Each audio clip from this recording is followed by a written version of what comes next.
मित्राणि नमो नमः। दि Sanskrit classes YouTube चैनले भवतां सर्वेषां स्वागतम् अस्ति। दोस्तों, आज के इस वीडियो में हम लोग तर्क संग्रह के अंतर्गत गुणों का निरूपण करेंगे, गुणों का अध्ययन करेंगे। इसके पहले के वीडियो में पदार्थ परिचय के अंतर्गत हमने गुणों का सामान्य परिचय जाना था। वहाँ पर हमने आपको चतुर्विंशति गुणाः भवन्ति इस प्रकार से पढ़ाया था कि गुण 24 होते हैं। उनके नाम आपको बताए थे, रूप, रस, गंध, स्पर्श इत्यादि। यहाँ पर हम उसको विस्तृत अध्ययन करेंगे कि रूप कितने प्रकार का होता है, कहाँ कहाँ रहता है, रूप के कितने भेद हैं, जो कि प्रायः यूजीसी परीक्षा में पूछा जाता है कि गुणों को पूछा जाता है कि गुण कितने प्रकार के होते हैं, वो गुण कहाँ कहाँ रहते हैं, कहाँ कहाँ नहीं रहते हैं। तो मुझे विश्वास है, मैं ये कह सकता हूँ कि इस वीडियो को देखने के बाद गुण का अध्ययन करने के लिए आपको कोई और वीडियो नहीं देखना पड़ेगा। तो बने रहें दोस्तों वीडियो में अंत तक। और हाँ, अगर आप लोग चैनल पर नए हैं तो चैनल को सब्सक्राइब जरूर कर लीजिए और वीडियो को लाइक भी कर दीजिए, क्योंकि पसंद तो आने ही वाला है और इससे हमारा हौसला बढ़ता है। अगर आपका कोई क्वेश्चन है, आपके मन में कोई प्रश्न है, तो आप लोग कमेंट करें, मैं रिप्लाई ज़रूर करूँगा। चलिए शुरू करते हैं। तो 24 गुणों में जो सबसे पहला गुण है वह है रूप। रूप, रस, गंध, स्पर्श, इस प्रकार हमने पहले की कक्षा में पाठ किया था। सबसे पहला गुण है रूप, और रूप जो होता है वह है 7 प्रकार का। रूपम सप्तविधम, रूपम कतिविधम इति प्रश्नम आगच्छति। रूप कितने प्रकार का होता है, ये प्रश्न कई बार पूछा गया है और आगे पूछा जा सकता है। रूपम कतिविधम तर्हि रूपम सप्तविधम। रूपम सप्तविधम, रूप 7 प्रकार का होता है। सप्तविधम रूपम किम? शुक्ल, नील, पीत, रक्त, हरित, कपिश, चित्र भेदात। एक बार फिर से, शुक्ल, नील, पीत, रक्त, हरित, कपिश, चित्र भेदात। इनके भेद से रूप 7 प्रकार का होता है। इनका नाम भी आपको पता होना चाहिए, क्योंकि जो आपकी परीक्षा यूजीसी इत्यादि की परीक्षा होती है वहाँ पर विकल्पात्मक प्रश्न होते हैं। ठीक है, आपको विकल्प दिया जाता है तो आपको 3 ऑप्शन दे दिया गया, शुक्ल, नील, पीत और एक कुछ अन्य रख दिया गया, और पूछा जाएगा कि एतेषु रूपम नास्ति, निम्नलिखितेषु रूपम नास्ति। निम्नलिखित में से रूप कौन नहीं है? अगर आप इनके नाम जानते होंगे तो आप पहचान पाएंगे। अगर आप इनके नाम नहीं रटे रहेंगे, नहीं जानेंगे, तो आप वहाँ पर उसको भेद नहीं कर पाएंगे, क्योंकि इतना मिलता जुलता वहाँ पर ऑप्शन आयोग देता है कि कई बार छात्र पढ़ने के बाद भी कंफ्यूज हो जाते हैं। तो इसको याद रखेंगे, शुक्ल, नील, पीत, रक्त, हरित, कपिश, चित्र भेदात सप्तविधम रूपम। ठीक है, तो रूप 7 प्रकार का होता है। कौन कौन सा होता है आपको नाम भी पता हो गया है। अब इसके बाद जो अगला क्वेश्चन बन सकता है वह बनेगा, रूपम कुत्र भवति। रूप कहाँ होता है? रूप कहाँ होता है अथवा कहाँ कहाँ होता है? तो पृथिव्याम जले तेजसी। पृथिव्याम जले तेजसी, पृथ्वी में होता है, जल में होता है, और तेजसी तेज में होता है। तो रूप 7 प्रकार के होते हैं और वह 3 जगह रहता है, पृथ्वी, जल, तेज। ओके, अगले गुण को देखते हैं, और अगला गुण है आपका रस। इसके ज़्यादा गहराई में हम लोग नहीं चल रहे हैं, हम सिर्फ उतना ही चिंतन करेंगे, उतना ही मैं आपको बता रहा हूँ जितना आपकी परीक्षा में पूछा जा सकता है। तो अगला है आपका रस। रस जो होता है वह 6 प्रकार का होता है। ये भी प्रश्न कई बार पूछा गया है, आगे भी आपसे पूछा जा सकता है। रसः कतिविधः, रसः कतिविधः। तो एतस्य उत्तरं भवति रसः षड्विधः। रसः षड्विधः, रसः षड्विधः। रस कितने प्रकार का होता है? तो रस 6 प्रकार का होता है। रस कौन कौन सा होता है? तो मधुराम्ल, यहाँ पर देखिए, अकः सवर्णे दीर्घः इत्यनेन सूत्रेण दीर्घ संधि प्राप्ता। आकाशवाण्य दीर्घ, इस सूत्र के द्वारा यहाँ पर दीर्घ संधि हुई है। अगर इसको आप विच्छेद करेंगे तो आपका हो जाएगा मधुर अम्ल। मधुर अम्ल, मधुर मतलब होता है मीठा और अम्ल मतलब होता है आंवले का जो रस होता है उस प्रकार का स्वाद। ठीक है, मधुर अम्ल लवण, मधुर अम्ल लवण, लवण अर्थात होता है नमकीन, नमक। कटु, कटु अर्थात कड़वा, नीम का रस। कषाय, करेले का रस। तिक्त, मिर्चा, मिर्चे में भी रस होता है, मिर्च, हरी मिर्च, लाल मिर्च। ठीक है, भेदात षड्विधः, तो रसः कति विधः मित्राणि, रसः षड्विधः भवति, रस आपका 6 प्रकार का होता है। कौन कौन सा होता है? मधुराम्ल लवण कटु कषाय तिक्त भेदात, मधुर होता है, अम्ल होता है, लवण होता है, कटु होता है, कषाय होता है और तिक्त होता है। इस प्रकार से रस 6 प्रकार के होते हैं। अगला प्रश्न क्या बन सकता है? रसः कुत्र कुत्र भवति, तो रसः पृथिव्याम जले, रस 2 द्रव्यों में रहता है, पृथ्वी में रहता है और जल में रहता है। जल कैसा होता है? जल मीठा होता है, जल खारा होता है। आप लोग ऐसा व्यवहार कई बार अपने गांव में, अपने नगर में सुने होंगे कि यहाँ पर बोर हुआ, यहाँ पर बोरवेल होता है, ट्यूबवेल होता है, तो वहाँ पर कुएं से पानी क्या खारा आता है, उसमें मीठा आता है, तो जल में रस होता है। उसके बाद पृथ्वी में होता है, आम जो होता है, मिठाई होता है, ये सब क्या पृथ्वी का अंश है। कोई मीठा होता है, आंवला पृथ्वी का अंश है। ठीक है, मिर्च क्या है? पृथ्वी का अंश है, तो पृथ्वी में रस होता है। कभी आपने सुना है कि आग मीठी होती है? नहीं ना, बिल्कुल नहीं, क्योंकि रस सिर्फ पृथ्वी और जल में होता है। ठीक है, तीसरा जो आपका गुण है वह है गंध। तीसरा गुण है गंध, और गंध 2 प्रकार का होता है, सुरभि असुरभि भेदात् द्विविधः। और गंधः कतिविधः? गंधः द्विविधः। गंध 2 प्रकार का होता है, सुरभि असुरभि के भेद से। ओके, सुरभि होता है सुगंध और असुरभि होता है दुर्गंध। ठीक है, आप लोग जानते हैं। अब यहाँ पर एक प्रश्न आपके सामने है, सुरभ्या असुरभ्या, यहाँ पर कौन सी संधि हुई है? यहाँ पर कौन सी संधि हुई है? तो आप लोगों को पता है, कमेंट में बताइए। चलिए कोई बात नहीं, मैं आपको बता देता हूँ। एक सूत्र है, इको यणचि, इकः स्थाने यण स्याद अचि परे, इक के स्थान पर यण होता है अच परे रहते संहिता के विषय में। सुरभि, ठीक है, सुरभि था, तो भकार उत्तरवर्ती इकार जो था वो आपका क्या था? इक था, और असुरभि का जो आकार था वह क्या था? अच था। तो इक के स्थान पर यण हो जाएगा, अच परे है तो ई को क्या हो गया? यण हो जाएगा, तो ई के स्थान पर या होता है। तो इस प्रकार से यहाँ पर आपको संधि वगैरह भी आपको अभ्यास करते हुए चलना होगा, तभी ना आप परीक्षा को क्लियर कर पाएंगे, अपना रिजल्ट में अपना नाम ले आएंगे। ओके, गंध आपको समझ में आ गया। चौथा जो आपका पदगुण है वह है स्पर्श। ओके, स्पर्श जो होता है वह आपका कितने प्रकार का होता है? सबसे पहला प्रश्न तो यहीं से बनेगा, स्पर्शः कतिविधः? स्पर्शः त्रिविधः। स्पर्शः त्रिविधः, स्पर्श कितने प्रकार के होते हैं? स्पर्श 3 प्रकार के होते हैं। कौन कौन से होते हैं भाई साहब? शीत उष्ण अनुष्ण शीत भेदात। शीत उष्ण अनुष्ण शीत भेदात। देखिए पुस्तक में संधि इत्यादि प्रयोग के साथ लिखा होता है, तो आपको संधि को तोड़कर अलग अलग करके समझना होता है। शीत और उष्ण के बीच में यहाँ पर गुण संधि हुई है, आ से आ वर्ण है, ठीक है, और आगे उ है, तो आ और उ के स्थान पर गुणा एकादेश ओ हो जाता है, तो शीत उष्ण। ठीक है, शीत उष्ण। और इधर क्या है? अनुष्ण शीत, आकाश सवर्ण दीर्घ से दीर्घ संधि हो गई, तो शीत उष्ण और अनुष्ण शीत। एक होता है ठंडा, शीत मतलब होता है ठंडा, दूसरा होता है गरम, उष्ण मतलब गरम होता है, और तीसरा होता है अनुष्णा शीत, ना तो ठंडा होता है ना तो गरम होता है।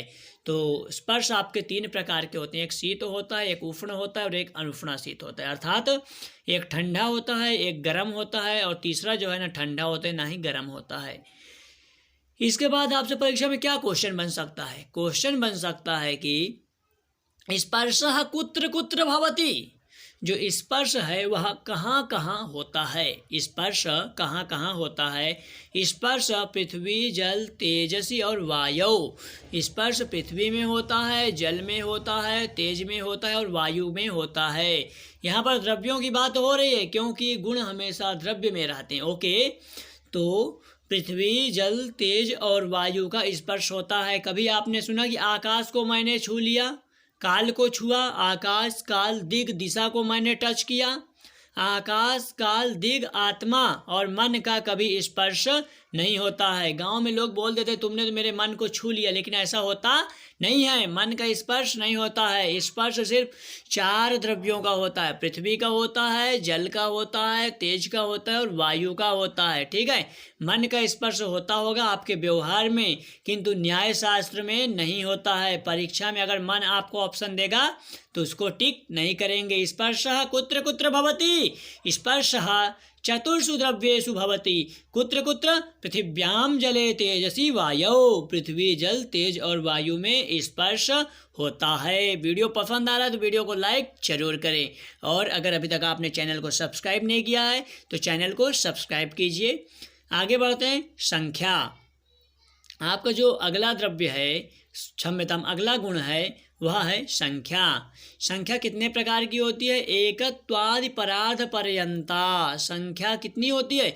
संख्या 1 से लेकर परार्ध तक होती है। 1 से लेकर परार्ध तक होती है। 1, 2, 3, 4, 5, 6, आप जितना गिनते जाएंगे परार्ध पर्यंत।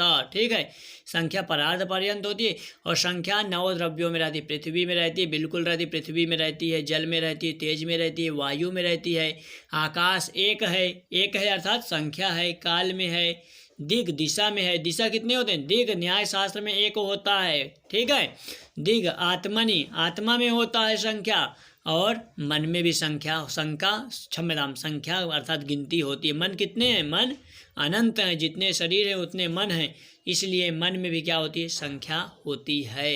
यहाँ पर मैं आपको एक चीज़ बता देता हूँ जो कि इस पुस्तक में नहीं लिखा हुआ है। संख्या 2 प्रकार की होती है। एक होती है नित्य संख्या और एक होती है अनित्य संख्या। नित्य द्रव्यों में रहने वाली संख्या नित्य होती है तथा अनित्य द्रव्यों में रहने वाली संख्या अनित्य होती है। जैसे ईश्वर कितने हैं? आत्मा 2 प्रकार की है, जीवात्मा तथा परमात्मा। तो आत्मा क्या है? नित्य है। आत्मा कल भी थी, आज भी है और आगे भी रहेगी। गीता में भगवान कृष्ण कहते हैं नैनम छिन्दन्ति शस्त्राणि नैनम दहति पावकः न चैनम क्लेदयन्त्यापो न शोषयति मारुतः। ठीक है, तो अर्थात आत्मा का कभी नाश नहीं होता है। तो आत्मा में नहीं ना, आत्मा का नाश नहीं होगा, परमात्मा का नाश नहीं होगा, तो आत्मा और परमात्मा में रहने वाली संख्या का भी नाश नहीं होगा। किंतु जैसे मेरे पास एक लेखनी है, लेखनी का नाश हो जाएगा। लेखनी बनी है, पैदा हुई है, इसका नाश भी होगा। तो जैसे ही लेखनी का नाश होगा वैसे ही लेखनी में रहने वाली संख्या का भी नाश हो जाएगा। दर्शन की बात है, आप लोग आई होप कि आप लोग एमए अथवा शास्त्रीय आचार्य के विद्यार्थी होंगे, तो आप लोगों को ये समझ में आ रहा होगा। और अगर आपको ये समझ में नहीं आ रहा है तो आपको थोड़ा गहराई से तैयारी करने की ज़रूरत है भाई साहब, तभी आपका नेट क्लियर होगा। भाई साहब बहन जी, जो लोग भी वीडियो को देख रहे हैं, वीडियो को लाइक जरूर कीजिए, चैनल को सब्सक्राइब कीजिए और अपने विचारों को कमेंट करें। अगला जो आपका गुण है वह है परिमाणम। अगला गुण है आपका परिमाण। ठीक है, इसके विषय में पढ़ते हैं। अणुत्व, महत्व, ह्रस्वत्व और दीर्घत्व भेदा चतुर्विधम।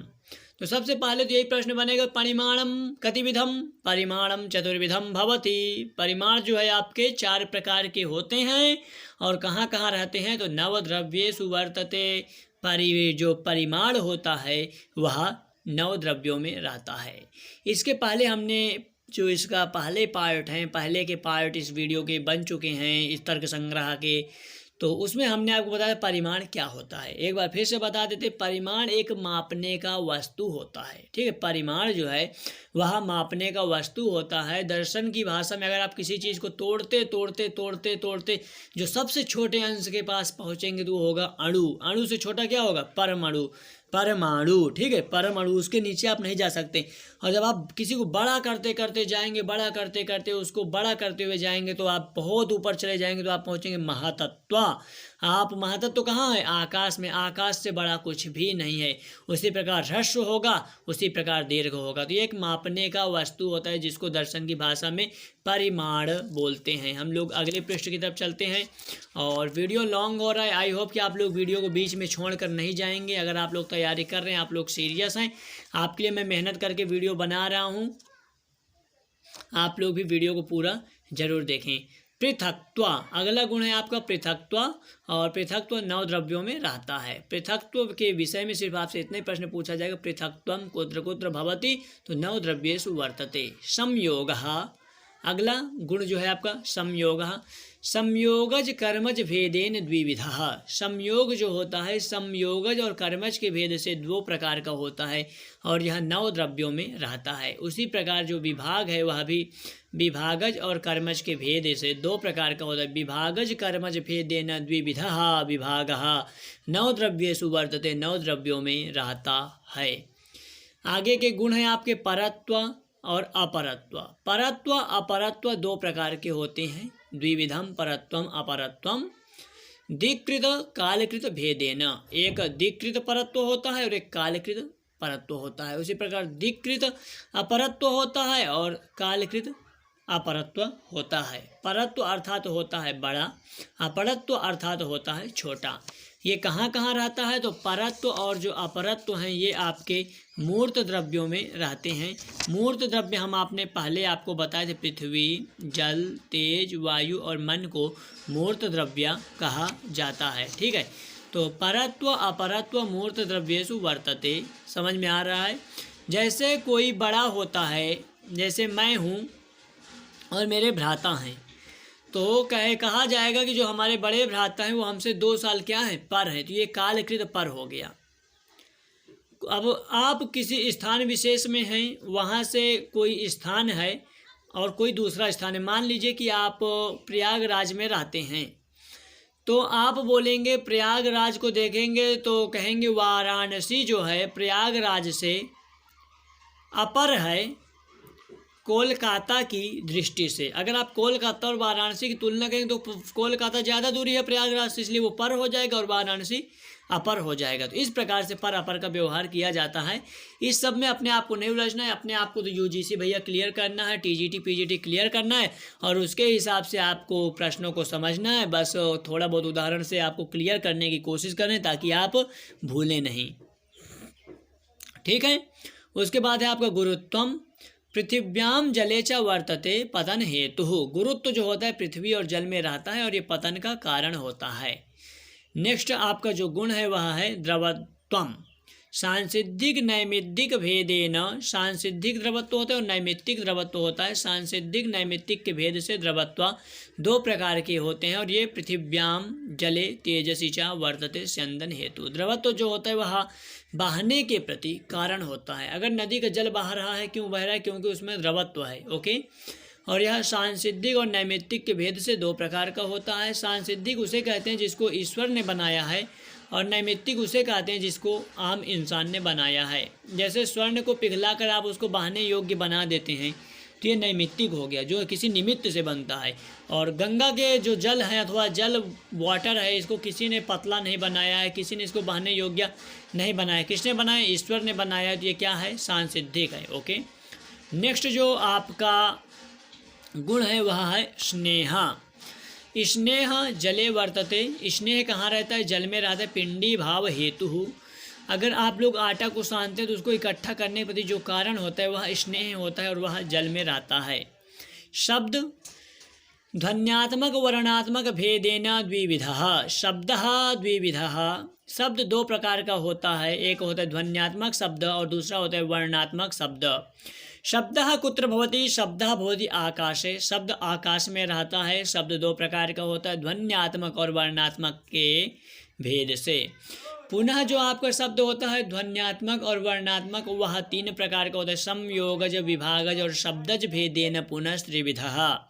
परीक्षा की दृष्टि से ध्यान रखेंगे, शब्दः द्विविधः, ध्वन्यात्मक एंड वर्णात्मक।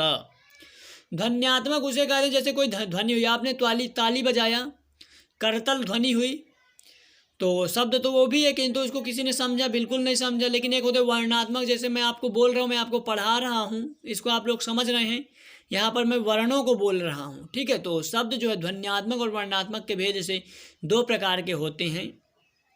और पुनः ये 3 प्रकार के होते हैं, संयोगज, विभागज और शब्दज भेदेन। जोड़ने से भी आवाज़ आती है। आप किसी चीज़ को जोड़ते हैं तो आवाज़ आती है। 2 हस्त को जोड़ेंगे तो आवाज़ आएगी। विभागज, अगर आप किसी चीज़ को अलग करते हैं। बांस को आप लेंगे, उसको बीच से चीरेंगे तो आवाज़ आएगी। इस प्रकार से भी शब्द 3 प्रकार के होते हैं। उसके बाद है आपका बुद्धि।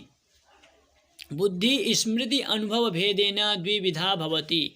बुद्धि जो है स्मृति और अनुभव के भेद से 2 प्रकार की होती है। आत्मनि वर्तते। बुद्धि स्मृति और अनुभव के भेद से 2 प्रकार की होती है और आत्मा में रहती है। और आपका 24वां जो गुण है वह है संस्कार। संस्कारः त्रिविधः। प्रश्नः भवति संस्कारः कतिविधः भवति? एतस्य उत्तरमस्ति संस्कारः त्रिविधः। वो 3 प्रकार के संस्कार कौन है? तो वेग, भावना, स्थिति स्थापक भेदेन। वेग, भावना और स्थिति स्थापक के भेद से संस्कार 3 प्रकार के होते हैं। वेगो मूर्त द्रव्येषु वर्तते। जो वेग होता है, संस्कार 3 प्रकार का होता है भैया। संस्कार से यहाँ पर आप दर्शन शास्त्र वाला संस्कार समझिएगा। जो आपके षोडश संस्कार होते हैं सनातन धर्म में, आप उसको बिल्कुल नहीं लीजिएगा, ठीक है। वो जन्म से लेकर मृत्यु पर्यंत चलते रहते हैं। यहाँ पर दर्शन शास्त्र के संस्कार की बात हो रही है। और न्याय वैशेषिक दर्शन मतानुसारेण संस्कारः त्रिविधः वेगो भावना स्थिति स्थापक भेदेन। वेगः मूर्त द्रव्येषु वर्तते। वेग मूर्त द्रव्यों में रहता है। मूर्त द्रव्य कौन कौन से ये हमने आपको पहले ही बता चुके हैं। फिर से एक बार बता रहा हूँ, पृथ्वी, जल, तेज, वायु और मन। मूर्तत्वम च क्रियावत्वम। जो क्रियावान द्रव्य है उनको मूर्त द्रव्य कहा जाता है। आगे भावना आत्मनि वर्तते। भावना आत्मा में रहती है। तथा स्थिति स्थापकः पृथिव्याम वर्तते। स्थिति स्थापक मतलब कि आप छोड़ेंगे तो वो अपनी स्थिति में आ जाएगी। जैसे अगर आप किसी रबड़ को हाथ में पकड़ते हैं, उसको खींचते हैं तो वो लंबा होता है और छोड़ेंगे फिर वो वैसा ही हो जाएगा। तो दोस्तों इतना था आपके लिए गुणों से संबंधित कुछ सामान्य जानकारी जो यूजीसी परीक्षा में पूछा जा सकता है और लगातार पूछा जा रहा है। इसके आगे भी गुणों से संबंधित अभी कुछ महत्वपूर्ण नोट्स है, जैसे नवद्रव्य वृत्ति गुणाः, विशेष गुणाः, सामान्य गुणाः, अतीन्द्रिय गुणाः। इसको सामान्यतया याद करना बहुत क्लिष्ट हो जाता है, किंतु ये 6-7 श्लोकों के माध्यम से हम आपको याद कराएंगे जो कि कारिकावली से हैं, जो विश्वनाथ पंचानन भट्टाचार्य द्वारा विरचित है। इसको अगर आप पढ़ते हैं और रटते हैं तो आप मात्र 10 मिनट में 5 मिनट में इसको पूरा किसको मतलब कि नवद्रव्य वृत्ति गुण कौन है, विशेष गुण कौन है, सामान्य गुण कौन है, अतीन्द्रिय गुण कौन है, और इस प्रकार से आप सभी चीज़ों को जान जाएंगे। तो उसको हम लोग नेक्स्ट वीडियो में समझेंगे। आज की वीडियो में इतना ही। भाइयों और बहनों, मित्रों, अगर आपका कुछ प्रश्न है तो आप लोग कमेंट करें। वीडियो पसंद है तो वीडियो को लाइक करें और दी संस्कृत क्लासेज यूट्यूब चैनल को अगर अभी तक आपने सब्सक्राइब नहीं किया तो सब्सक्राइब करें। मिलते हैं अगले वीडियो में। नमस्कार, टेक केयर, जय हिंद।